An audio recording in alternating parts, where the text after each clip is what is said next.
मंगलम भगवान वीरो मंगलम गौतमो गणी मंगलम कुंद कुंदायो जैन धर्मोस्तु मंगलम सर्वमंगल मांगल्यम सर्वकल्याणकारकम प्रधानम सर्वधर्माणां जैनं जयतु शासनम। मैं नमो तीर्थनायक को, नमो ओंकार वाणी को, नमो कुंद प्रभु को जिन्होंने ओंकार धारण की। अहो उपकार जिनवर का, कुंद का दिव्य वाणी का, जिन कुंद ध्वनि दाता उन कहान स्वामी का। नमियूण जिनम वीरम अनंत वर्णान दंसन सहावम वोक्षामिनियम सारम केवली शुद्ध केवली भणिदम।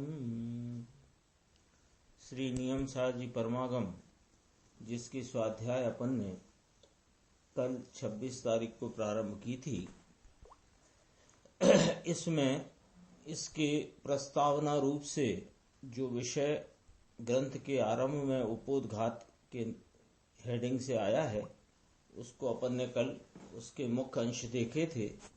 और आज अपन इस नियम सार जी परमागम के प्रारंभ करते हुए इसके टीकाकार आचार्य ने मंगलाचरण के रूप में 7 कलश प्रस्तुत किए हैं। उनकी स्वाध्याय अपन प्रारंभ करते हैं। पहले अपन पहले कलश से लेके चौथे कलश तक का स्वाध्याय करेंगे। श्रीमद् भगवत कुंद कुंदाचार्य देव प्रणीत श्री नियमसार और उस पर अध्यात्म योग पुरुष पूज्य कांजी स्वामी के श्री नियमसार ऊपर जो प्रवचन है, कारणकारी नियम भाग 1, उसके प्रथम पृष्ठ से अपन अपनी बात प्रारंभ यहाँ चर्चा करते हैं। श्री पद्म प्रभ मलधारी देव विरचित तात्पर्य वृत्ति नाम की यह टीका है।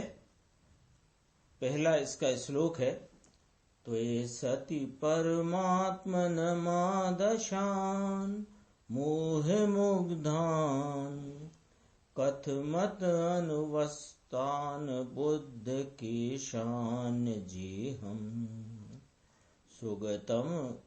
सुगतमगधरं ववागधीशं शिवं वा जितभवं भिवन्दे भासुरं सिरिजिनं वा। दूसरा कलश है, वाचं वाचमीन्द्राणां वक्रवारिजवाहिनां वन्दे नय द्वयायत वाच्य सर्वस्य पद्धतिम्। तीसरा श्लोक है, सिद्धान्तोत्सिरिधवम सिद्धसेनम तर्कावजार्कम भट्टपूर्व अकलंकम शब्दाब्धिदुम पूज्य पादम च बंदे तद्विद्याडयं वीरनंदिम व्रतीन्द्रिम। तीसरे श्लोक में सिद्धसेन आचार्य को, अकलंक आचार्य को, पूज्यपाद आचार्य को वंदन करते हुए पद्म प्रमलधारी देव अपने गुरु वीर नंदी स्वामी को यहाँ नमस्कार करते हैं। चौथा कलश है, देखो, अपवर्गाय भव्यानां शुद्धये स्वात्मनः पुनः वक्षे नियम सारस्य वृत्तिम तात्पर्य संगिकाम। मोक्ष भव्य जीवों के मोक्ष के हेतु से ये टीका करते हैं। ऐसा करके उन्होंने इस टीका की संज्ञा को भी यहाँ सूचित किया कि तात्पर्य वृत्ति संज्ञा नाम से इस टीका को मैं यहाँ प्रस्तुत करूंगा। देखो, इनकी 4 श्लोक के अपन अर्थ पढ़ते हैं। मूल गाथाओं के और तात्पर्य नाम की टीका का गुजराती अनुवाद यहाँ से प्रारंभ होता है कि प्रथम ग्रंथ के प्रारंभ में आदि में श्रीमद् भगवत कुंद कुंदाचार्य देव रचित प्राकृत गाथाबद्ध यह नियमसार नाम के शास्त्र की तात्पर्य वृत्ति नाम की संस्कृत टीका रचने वाले मुनि श्री पद्म प्रभ मलधारी देव 7 श्लोकों द्वारा मंगलाचरण आदि करते हैं। पहला श्लोक का अर्थ है, श्लोकार्थ है ना ये, हे परमात्मा, यहाँ से बात शुरू करी।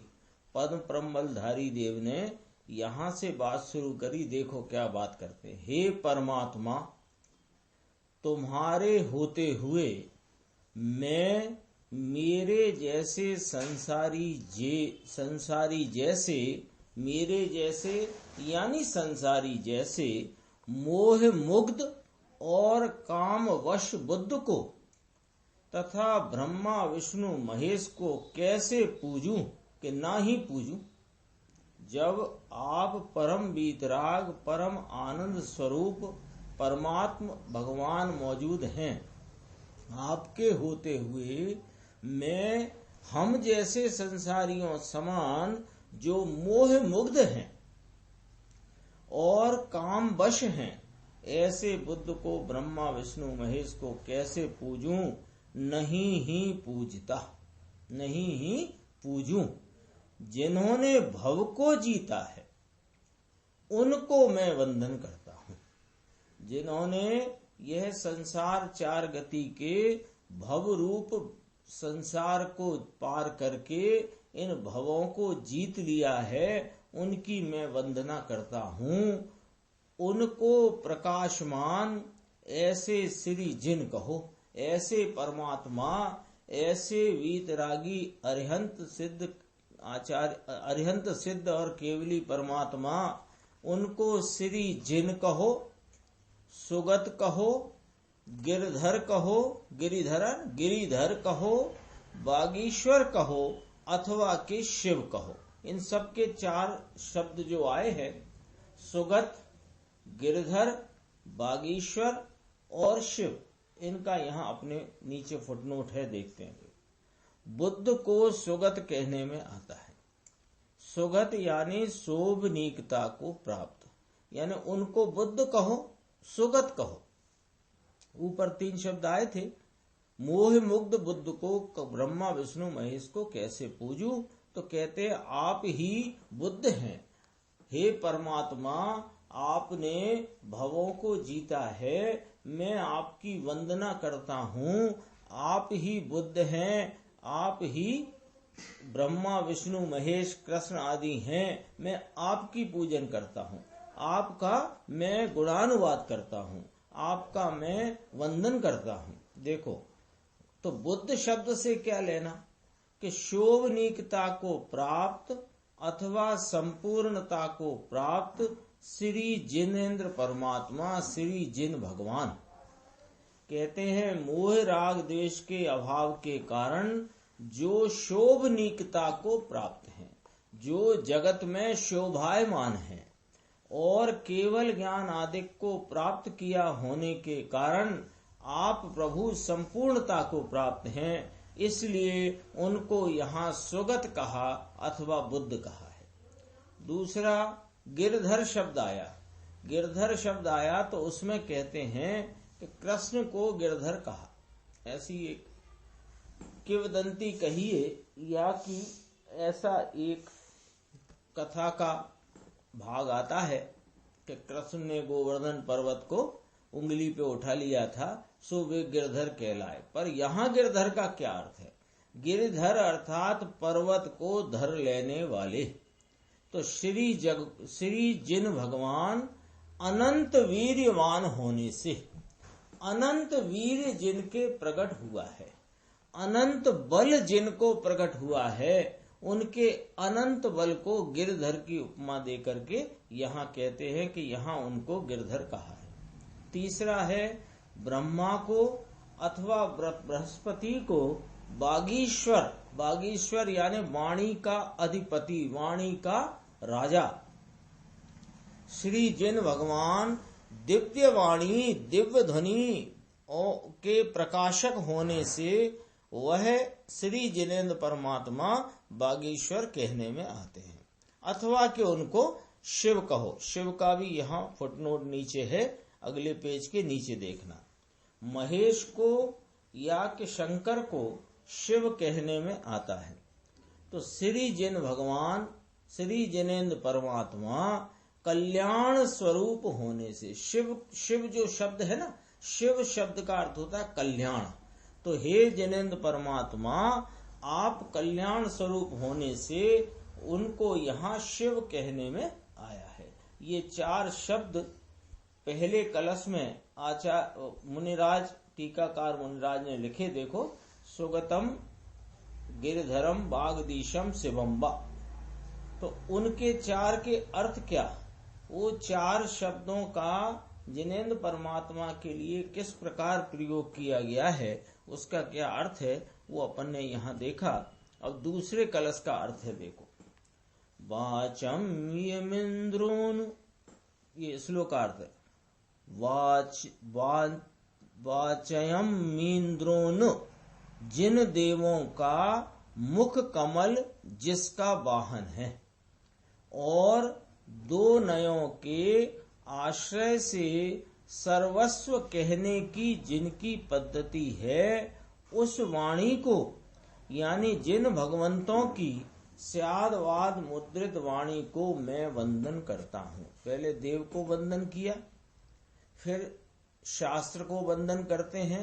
शास्त्र यानी जिनेन्द्र परमात्मा की दिव्य ध्वनि, उसको यहाँ वंदन करते हैं। देखो इसमें एक फुटनोट है, वो पढ़ते हैं अपन।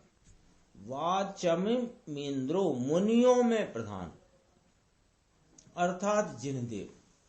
जिनदेव कौन है कि मुनियों में प्रधान है।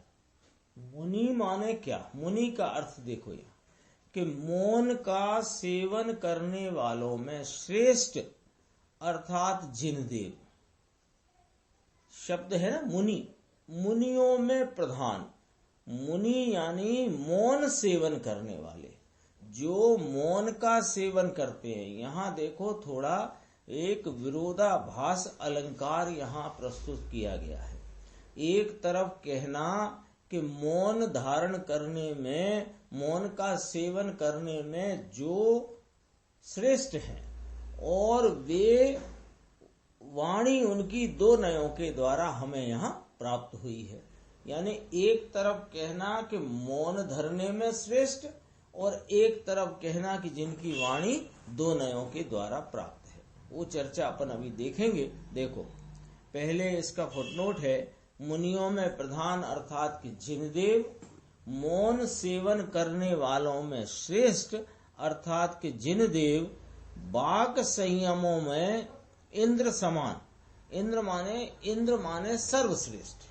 इंद्र शब्द का प्रयोग यहाँ वो देव लोक वाले इंद्र नहीं, इंद्र माने सर्वश्रेष्ठ। तो वाक संयमियों में इंद्र के समान यानी सर्वश्रेष्ठ यानी कि जिनदेव। वाचयमी मुनि, मौन सेवन करने वाले, वाणी के संयमी। ये एक शब्द का अर्थ अपन ने देखा। देखो श्लोकार्थ है पेज नंबर 3 में ऊपर। मुख कमल जिनका वाहन है, तो मुख कमल जिन देवों का मुख कमल किसका वाहन है कि वह दो नयों के आश्रय से निकलने वाली जिनेन्द्र भगवान की स्यादवाद मुद्रित वाणी। तो दो नयों के आश्रय से सर्वस्व कहने की जिनकी पद्धति है, किसकी कि मौन सेवन करने वाले में जो श्रेष्ठ हैं, ऐसे जिन देव जिनका मुख कमल वाहन है। काय का वाहन है कि वह दो नयों के आश्रय से जगत के सर्व पदार्थों का उनका सारा स्वरूप सर्वस्व कहने की दो नयों की जिनकी पद्धति है, ऐसी वह वाणी स्यादवाद मुद्रित है, उसको मैं वंदना करता हूँ। तीसरा है, देखो तीसरे में गुरुओं को यहाँ वंदन करते हैं कि उत्तम सिद्धांत रूपी श्री के पति सिद्धसेन, सिद्धसेन नाम है ना, सिद्धसेन मुनीन्द्र, सिद्धसेन मुनिराज हुए हैं, उनके प्रति अपनी भक्ति प्रदर्शित करते हैं पद्म प्रमलधारी देव।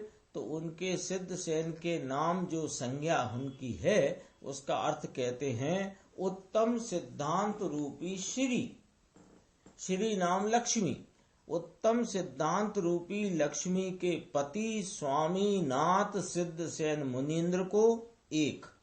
दूसरा, तर्क कमल के सूर्य भट्ट अकलंक मुनीन्द्र को, इसका फुटनोट है नीचे। तर्क कमल के सूर्य माने तर्क रूपी कमल को प्रफुल्लित करने में सूर्य के समान। सूर्य उगता है ना, तो सूर्य उगता है तो ऐसा जो बंद कमल है वो ऐसे खिल जाता है, तो उसमें उसके कमल के खिलने में सूर्य का निमित्तपना है।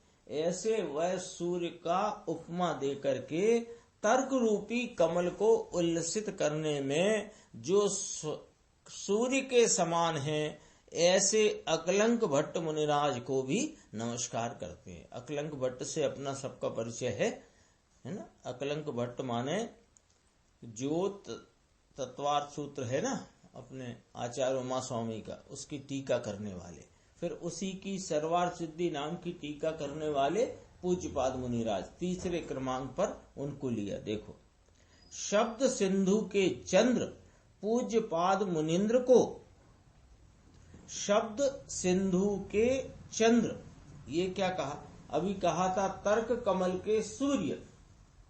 ये पद ब्रह्मलधारी देव की जो कलश हैं, उनकी भाषा बहुत ही अलंकारिक है। यानी कि अपन ने कल देखा था उपोद्घात में कि सैद्धांतिक रूप से तो वह उनकी गद्य और पद दोनों टीकाएं बहुत ही मजबूत और बहुत भाववाही है, लेकिन साहित्य की दृष्टि से भी उनके कलश वास्तव में बहुत सर्वश्रेष्ठ है। सर्वश्रेष्ठ कहने में भी यहाँ कोई कंजूसी नहीं की जा सकती। तर्क कमल के सूर्य तो किसको कहा था? अकलंक मुनिराज को। और पूज्यपाद मुनिराज को कहते हैं शब्द सिंधु के चंद्र। शब्द सिंधु माने शब्द रूपी समुद्र।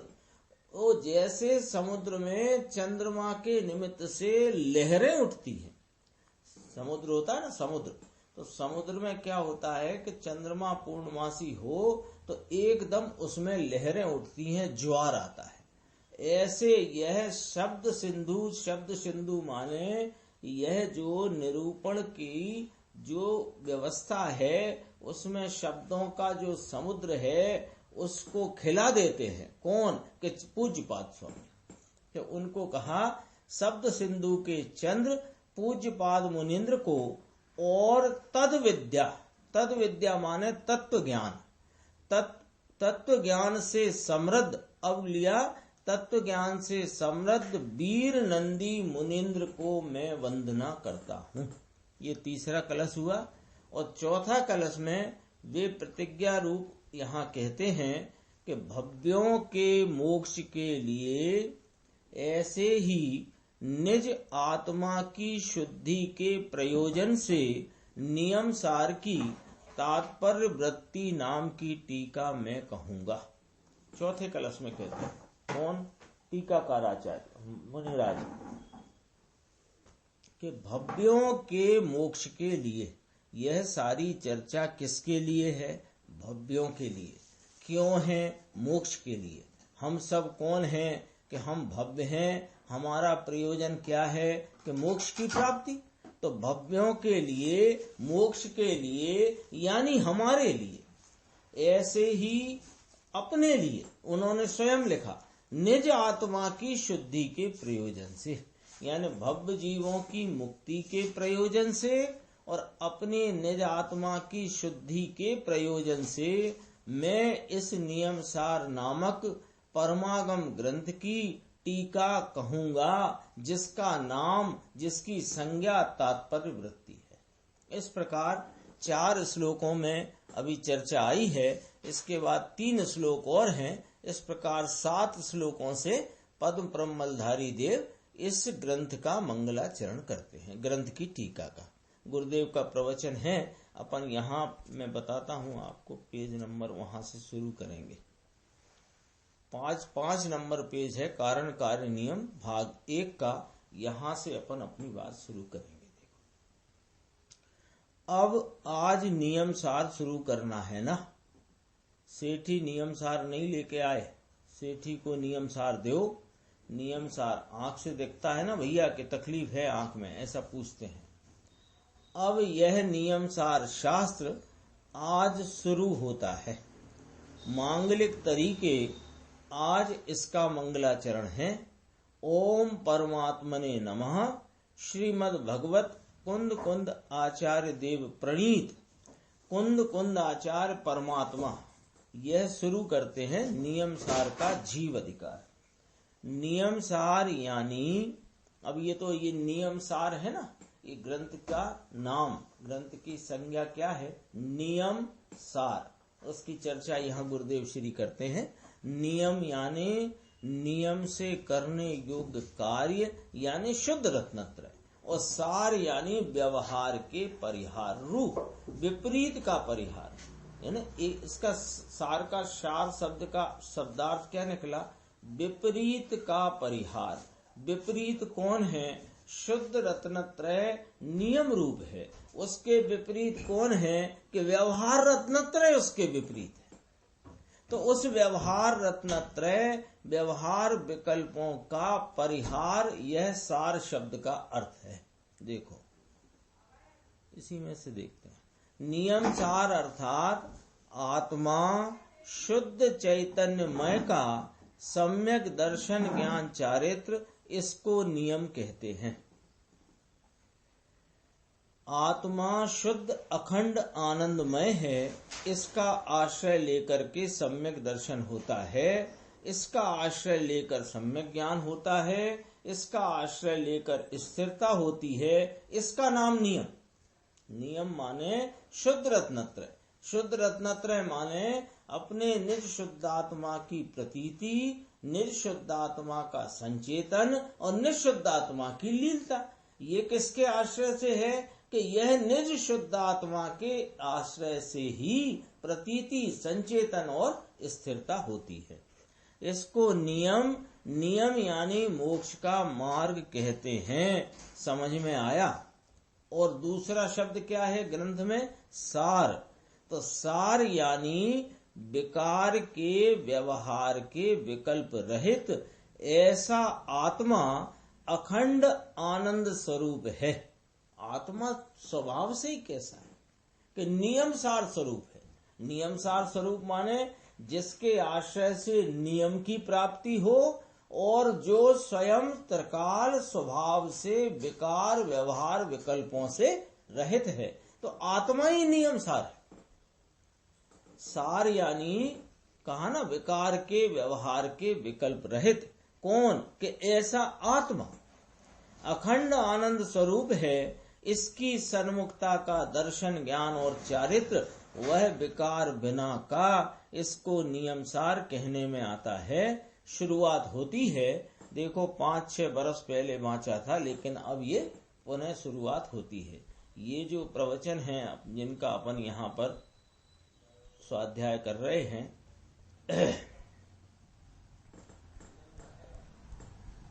ये प्रवचन है 71 के, 27/2/71 से प्रारंभ हुआ था, 1971 ईस्वी सन।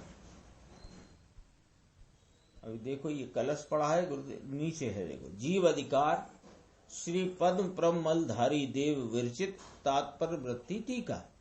कुंद कुंद आचार्य की गाथा है और टीका पद्म प्रमलधारी देव मुनि दिगंबर वनवासी जंगल में रहते थे, इन्होंने इसकी टीका बनाई है। अब वे पहले कौन नमस्कार करते हैं? कि टीकाकार आचार्य नमस्कार करते हैं। यानी पद्म प्रमलधारी देव टीका करते हुए नियम सार की टीका, टीका यानी स्पष्टीकरण, टीका माने क्या, हाँ स्पष्टीकरण, टीका यानी टीका टिप्पणी नहीं, उसके अभिप्राय को, उसके तात्पर्य, उसके भाव को यहाँ पर स्पष्ट करते हैं। तो स्पष्टीकरण करते हुए पहले मंगलाचरण करते हैं। मंगलाचरण परमात्मा का है ना, तो 7 श्लोकों द्वारा यहाँ मंगलाचरण करते हैं। पहले श्लोक का यहाँ चर्चा गुरुदेव श्री कर रहे हैं, अपन देखते हैं। तो हे परमात्मा, देखो परमात्मा कैसे हैं, ये ओलखीने वंदन करे छे, ये उनकी पहचान करके वंदन करते हैं। ऐसे ही जो परमात्मा संज्ञा किसी को हो गई और हम वंदन कर दे, ऐसा नहीं।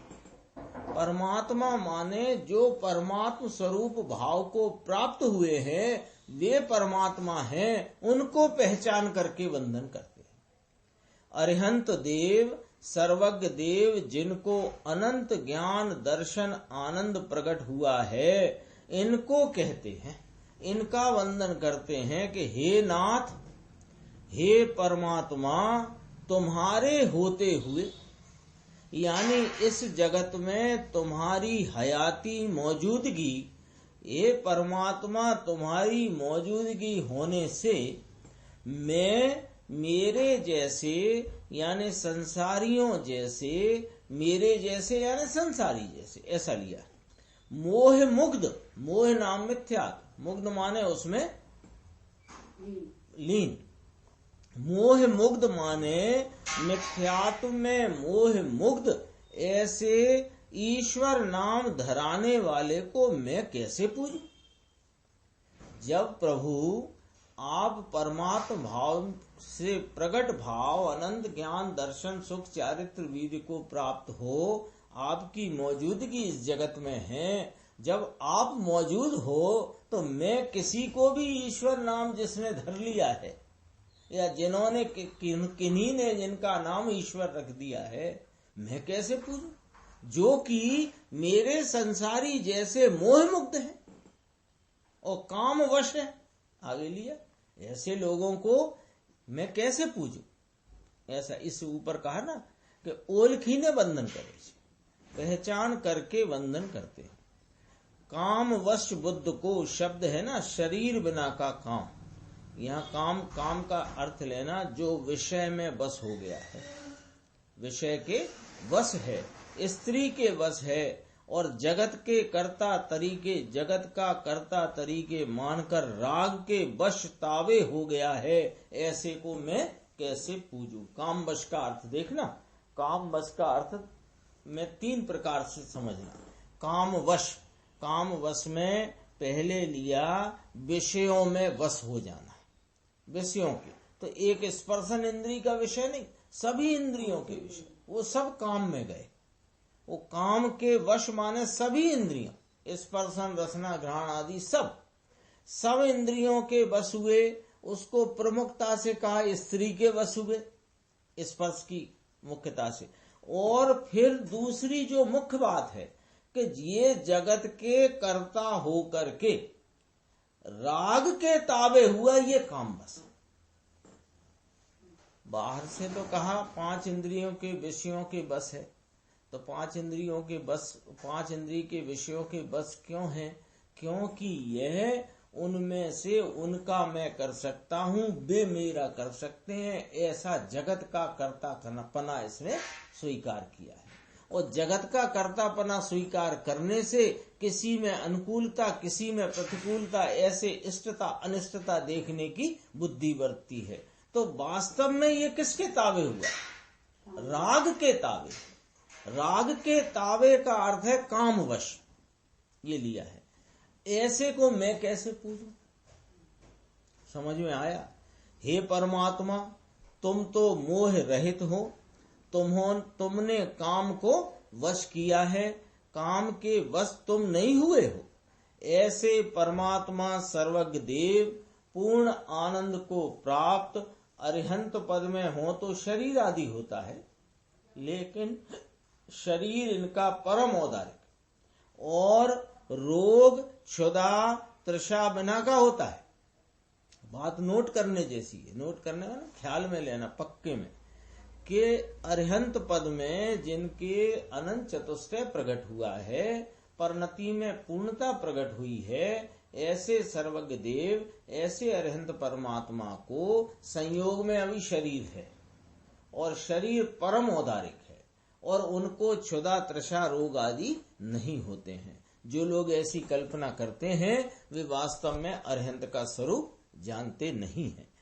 ऐसे परमात्मा को छोड़कर, ऐसे परमात्मा जो परम औदारिक शरीर जिनके संयोग में हैं, अपनी परिणति में जिन्होंने परिपूर्णता को प्राप्त किया है, जिन्होंने काम को वश में किया है, जो कि मोह मुग्धता जिनको किंचित नहीं है, जिनकी परिणति में रागादि भाव नहीं है, ऐसे परम वीतराग परमात्मा को छोड़कर ये काम के वश हुए, काम के वश हुए का अर्थ किया राग के वश हुए, ऐसे को मैं कैसे नमन करूं?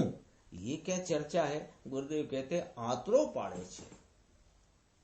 आतरो पाड़े छे माने डिफरेंस बताते हैं, अंतर बताते हैं कि परमात्मा किसे कहना, और अन्य जगत में ईश्वर नाम धराए हुए हों वे परमात्मा नहीं है, उनके बीच में और सच्चे जो परमात्मा भाव को प्राप्त परमात्मा हैं उनके बीच में डिफरेंस बताते हैं। वे मोह मुग्ध और काम के वश हैं और यह मोह रहित यानी निर्मोही है और निष्काम है, ऐसा करके बताते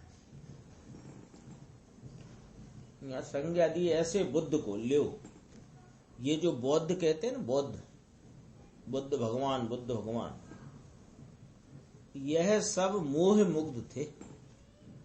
इनको आत्मा का भान नहीं था, राग में मुग्ध क्षणिक पद को मानने वाले, क्षणिक पद एक क्षणिक पर्याय जितना ही वस्तु है ऐसा मानने वाले, आत्मा का भान तो था नहीं। तो ये कौन थे? मोह मुग्ध थे।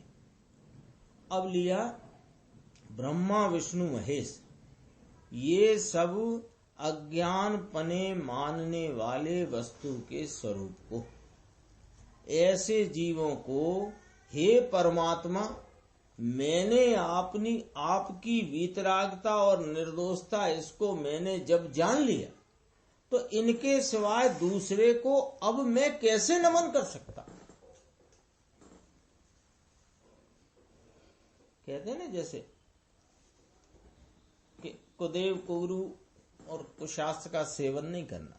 कौन ना करे कुगुरु का सेवन? कौन कुदेव का सेवन छोड़ सकता है? सच्चे देव को पहचाने वो छोड़ सकता है। ऐसे नाम लिस्ट बनाने से नहीं छूटते। ये कुदेव है, ये सुदेव है, ये कुदेव है, ये सुदेव है, ऐसी लिस्ट, हाँ, स्वरूप के पता हुए बिना लिस्ट बनाने से नहीं चलता है काम। स्वरूप पता। स्वरूप क्या है कि आप भगवान मोह रहित, निष्काम और निर्मोही हैं। ऐसा जिनको स्वरूप का पता है वह उनके इस निर्दोष वीतराग स्वरूप को जान लिया है जिन्होंने, वे कैसे उनको पूजे? ऐसा कहते। अब किसको पूजूं, कैसे पूजूं? मैं तो ना ही पूजूं, ऐसा करके पद्म ब्रह्मलधारी देव अपनी भावना कहते हैं। फिर कहते हैं कि मैं किसको पूजूं? फिर कि मैं तो उनको पूजता हूं जिन्होंने भवों को जीता, मैं उनका वंदन करता हूं। जिन है ना, जिन्होंने आत्मा के आनंद द्वारा उदय भाव यानी राग को जिन्होंने जीत लिया, भव को जीत लिया माने राग को जीत लिया। परम स्वभाव आत्मा का इसके द्वारा जिन्होंने, बहुत गंभीर 3 लाइनें हैं, अपन देखो आराम से पढ़ते हैं, उसका थोड़ा सुनना आप लोग।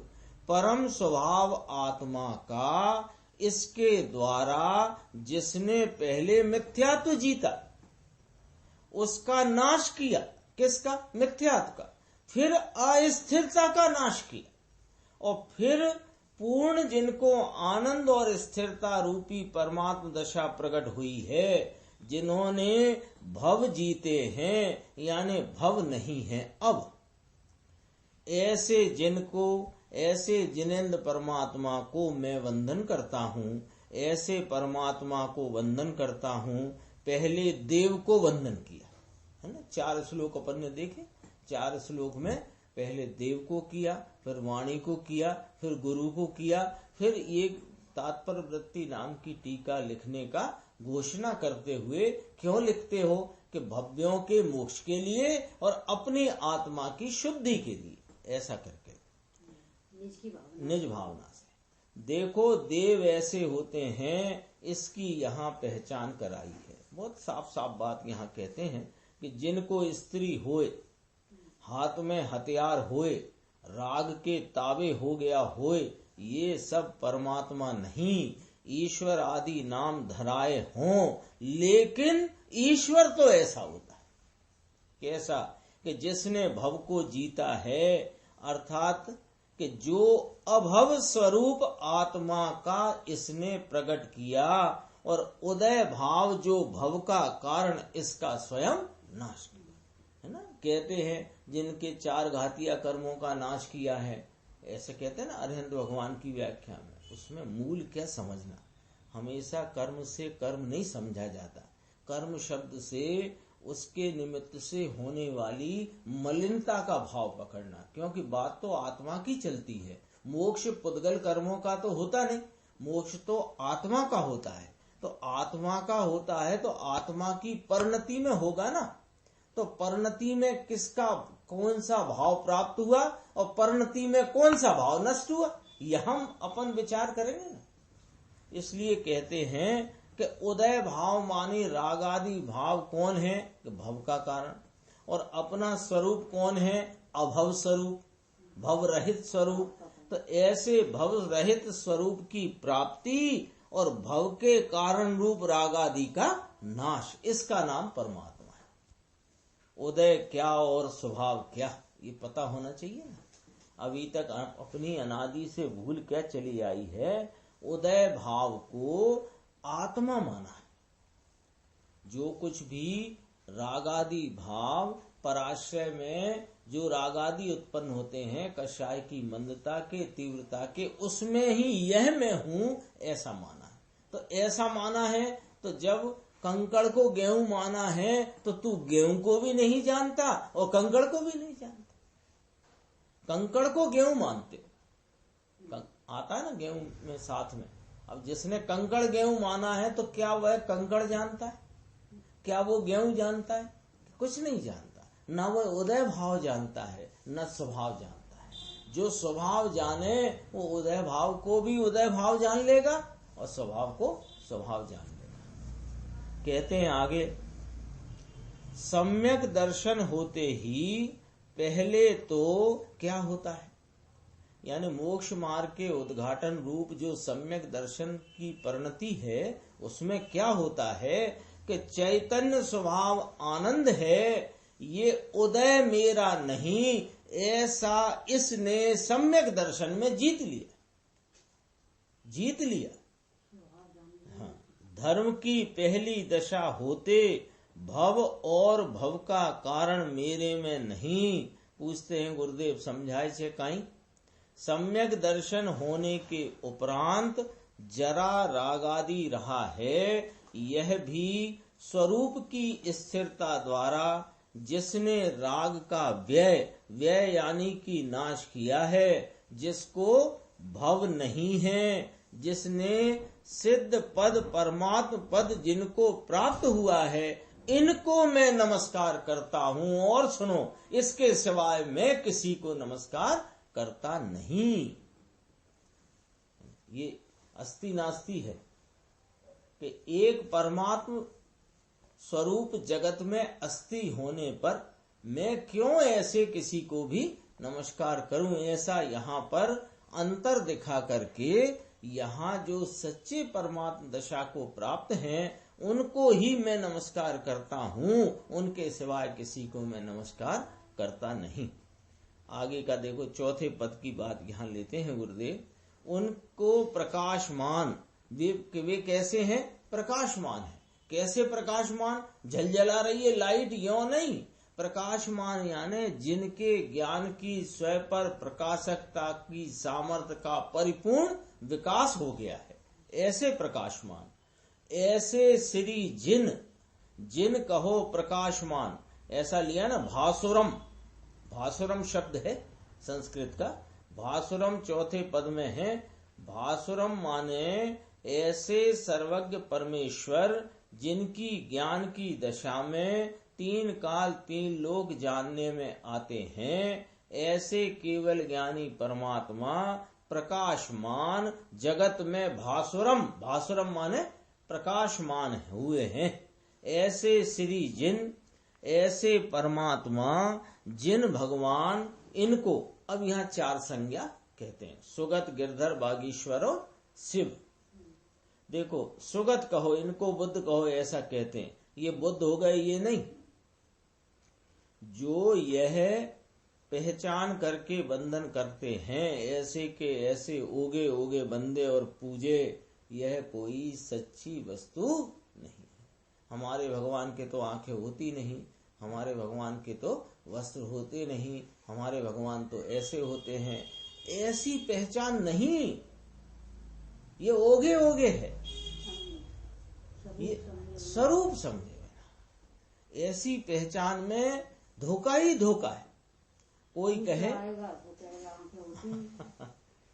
कोई कहने लग जाएगा आंखें होती हैं तो मान लोगे, कोई कहने लगेगा कि वस्त्र थोड़े तो होते हैं, फिर ऐसा होता है, फिर ऐसा होता है। ये सब कोई पहचान नहीं है।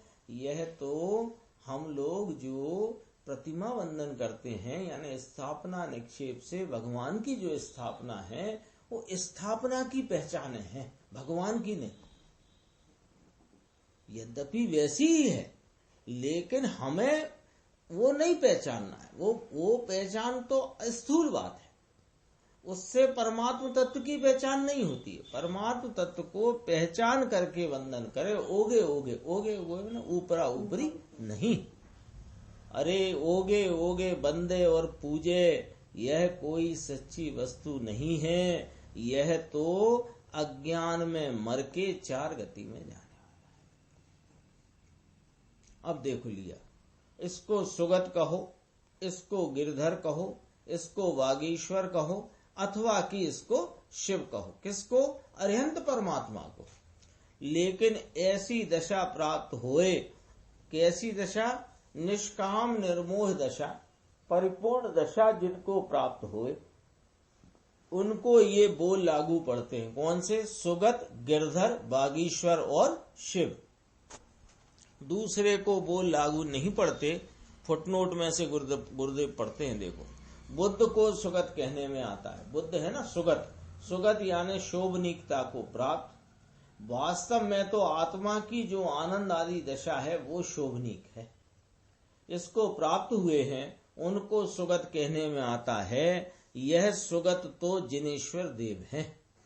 समझ में आया? अथवा संपूर्णता को प्राप्त सुगत, भली जिनको दशा प्राप्त हुई, भली यानी संपूर्ण गत, जिनको सुगत, भला जिनको प्राप्त हुआ है, अनंत ज्ञान दर्शन आनंद, ऐसी दशा को प्राप्त, इनको सुगत कहने में आता है। ये कौन है? कि ये श्री जिन भगवान हैं।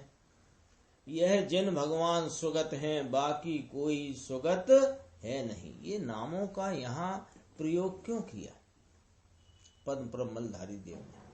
क्योंकि इन नामों में लोगों ने इन नामधारी ईश्वरों को मानने की जगत में परंपरा चली हुई है ना?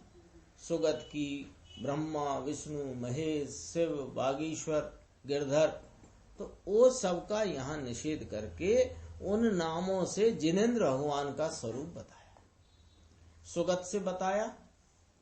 अब इसी को और लिया, देखो, मोह राग देश के अभाव के कारण शोभनीकता को प्राप्त हैं। परमात्मा को तो मिथ्यात्व नहीं, राग देश नहीं, सम्यक दर्शन और वीतरागता प्रगति है, इसलिए वह शोभा को प्राप्त हुए हैं। यह शोभनीय है। शरीर आदि और बाहर की आबरू पैसा फैसा ये शोभनीय है नहीं। भगवान केवल ज्ञानादिक, केवल ज्ञानादिक माने केवल ज्ञान, केवल दर्शन, केवल सुख, केवल वीर्य, केवल ज्ञानादिक को प्राप्त हुए होने से सर्वज्ञ प्रभु तो पूर्ण ज्ञान, पूर्ण दर्शन, पूर्ण आनंद प्राप्त हुआ है। ऐसी महासत्ता का स्वीकार, यानी जगत में ऐसे परमेश्वर हैं, ऐसा इसको इसके ज्ञान में लाकर हमको हमारे ज्ञान में यह बात स्थापित करके कि महासत्ता यानी एक समय की दशा पूर्णता को प्राप्त कैसी कि पूर्ण तीन काल तीन लोग जाने, ऐसी जिनकी ज्ञान की एक समय की दशा में विकास प्राप्त हुआ है परिपूर्ण, ऐसी पर्याय में वर्तते हुए ऐसी सत्ता को जिसने स्वीकारा है अंदर में, इसने आत्मा को स्वीकारा है। गाथा 80 याद आती है, जो जानदि अर्हंतम दव्वत गुणत पज्जते हिम, सो जानदि अपाणम, और उसका मोह 6 को प्राप्त होता है। तो उसने किसने, जिसने ऐसे परमात्मा को जाना उसने इस आत्मा को जाना, और जो इस प्रकार के आत्मा को जानता है यानी अपनी त्रैकालिक स्वरूप सत्ता को जो जानता है वो ही इस जगत की केवल ज्ञान स्वरूप महासत्ता को जानता है। तब इस सत्ता का स्वीकार किया। क्या स्वीकार किया कि ऐसी अनंती अनंती पर्याय इसकी मैं खान हूं। कैसी कि जैसी परमात्मा भगवान परमात्मा की परमात्मा दशा की एक पर्याय है, ऐसी उनकी सादी अनंत पर्याय, ऐसी सादी अनंत उनकी जैसी पर्याय हैं, वैसा अनादि अनंत में स्वभाव से खान में हूं। सागर आत्मा ऐसा चैतन्य भगवान, उसके सन्मुख देखे बिना और इसके सन्मुख होकर के आत्मा को माने बिना केवल ज्ञानी मान्यता में यथार्थपने आ सकता नहीं।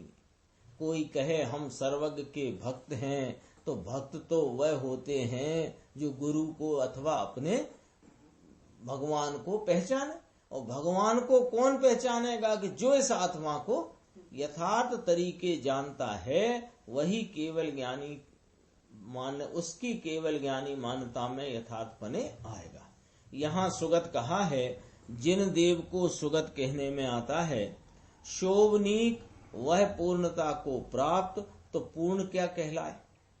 ऐसे तो सब कहे ना केवली केवली, केवल ज्ञानी भगवान तीन काल को जाने, फिर इनको क्षुधा लगी और तृषा हुई और रोग हुआ, और इनका उपयोग एक समय में ज्ञान है और दूसरे समय में दर्शन है। ऐसा ये सब केवल ज्ञान और केवल ज्ञानी का स्वरूप नहीं, ऐसा कई लोग मानते हैं ना। तो इसलिए इस बात का यहाँ निषेध करते हैं कि जब पूर्णता को प्राप्त हुए तो पूर्णता क्या, पूर्णता क्या यानी ज्ञान पूर्ण हुआ है, दर्शन पूर्ण हुआ है, और एक समय में दर्शनोपयोग, अगले समय में ज्ञानोपयोग, ये क्या बात हुई। अथवा जिनके वीतरागता परिपूर्ण प्रकट हुई है, उनको क्षुधा तृषा रोग रह गया। ये सारी बातें काल्पनिक हैं, अपने किसी शिथिलाचार को पुष्ट करने की बातें हैं। केवल ज्ञानी का ऐसा स्वरूप नहीं होता। अज्ञानी ने अज्ञानी के द्वारा ये स्वयं कल्पित किया हुआ स्वरूप है। इसको सुगत कहिए। किसको सुगत कहिए कि जो शोभनीकता को प्राप्त हैं। क्यों शोभनीकता को प्राप्त है? मोह राग देश के अभाव के कारण, और जिन्होंने केवल ज्ञान आदिक रूप संपूर्णता को प्राप्त किया है, ऐसे श्री जिन भगवान वे सुगत हैं। अभी दूसरा बोल गिरधर का है और आगे के बोल आएंगे और आगे के कलश की भी चर्चा अपनी चलेगी। अभी समय हो चुका है। निज निधि निज में बताई, यह अनंत उपकार है, उसके लिए जिन वाणी माँ को वंदना शत बार है। एक सूचना और थी, जो अपनी समय सार पुण्य पाप अधिकार की स्वाध्याय दोपहर को चल रही थी, उसको किसी कारणवश अभी अपन शाम को शिफ्ट कर रहे हैं, यानी आज तारीख 27 से 7:45 से 8:30 बजे तक वह अपनी स्वाध्याय समयसार पुण्य पाप अधिकार की चलेगी। दोपहर को स्वाध्याय जो होती थी वह रात को चलेगी। ओम।